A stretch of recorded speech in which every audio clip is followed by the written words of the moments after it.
and it's me Ayesha. তো হ্যাঁ, আজকে যাচ্ছি কক্সবাজারে। আসলে অনেক দিন ধরে যাওয়ার প্ল্যান করছিলাম, অবশেষে আজ হলো। ট্রেনে বসে জানালার বাইরে তাকিয়ে মনে হচ্ছিল, আহা এই পথটা কত না সুন্দর, আর হাওয়াটা উফ, একদম পারফেক্ট ভ্রমণের হাওয়া। আমি ছোটবেলায় একবার এসেছিলাম কক্সবাজারে, কিন্তু তখন তেমন একটা কিছু মনে ছিল না, তাই এবার মনে হলো আবার নতুন করে দেখি জায়গাটাকে।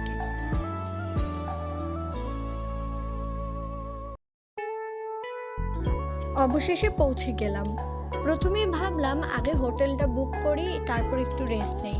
রুমটা ছোট হলেও কজি, জানালা দিয়ে সমুদ্র দেখা যায়, মানে এত সুন্দর লাগছিল, মনে হচ্ছিল এখানেই থেকে যাই।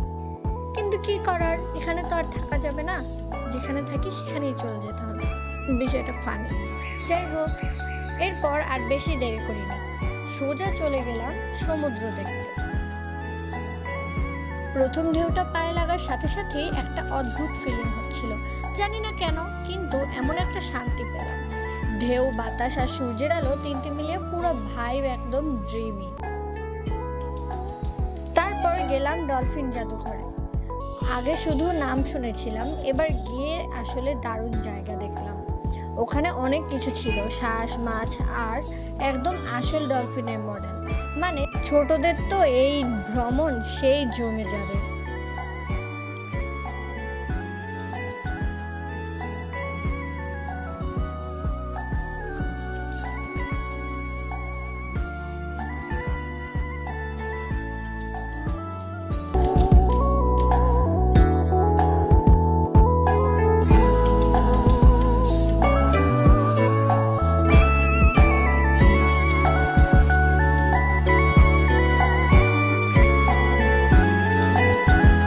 এখানে নানা রকম জুয়েলারি ছিল, বাচ্চাদের রাইড ছিল, খেলার অনেক কিছু ছিল, কিন্তু মূল কথা হচ্ছে প্রত্যেকটা জিনিসেরই প্রাইস অনেক বেশি, তুলনামূলক অনেক বেশি।